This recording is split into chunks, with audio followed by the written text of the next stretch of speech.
So I'm on day 100 of my Bible reading plan that I've been doing, and we're technically in 1 Samuel, but I wanted to talk to you about something that I read about in Ruth. Ruth was such a breath of fresh air after coming out of the book of Judges, let me tell you.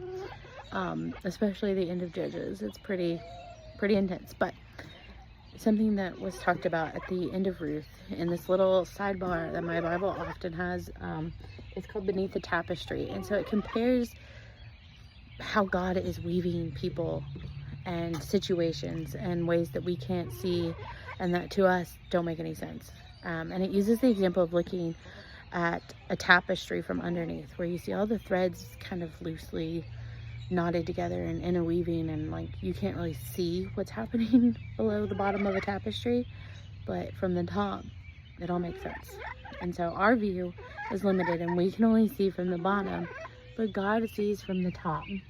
And it goes on to talk about how God uses Ruth. And Ruth was a Moabite who was the daughter-in-law to Naomi.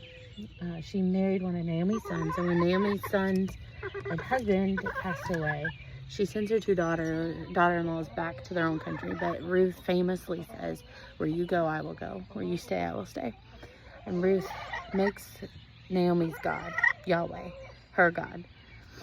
And Ruth ties herself to Naomi and protects Naomi and cares for her. It's such a beautiful story. But as a Moabite, and Moabites were not kindly looked upon by the Israelites. In fact, they were enemies.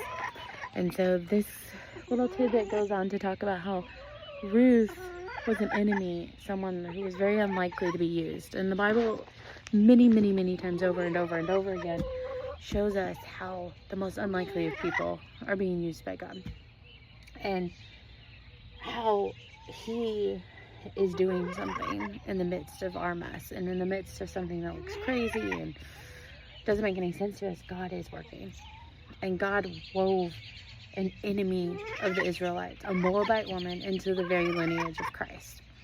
And that's pretty amazing.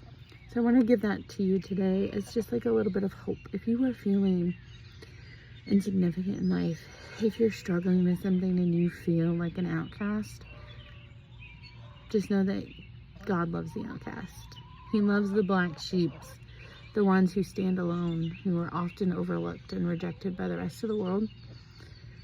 So God has hope for you and has a plan for you, and I hope that that's encouraging to you, because it was to me. I tend to be an outcast, and I tend to be kind of lonely on my own side, and this meant something special to me. And so I just hope that it's a blessing to you too.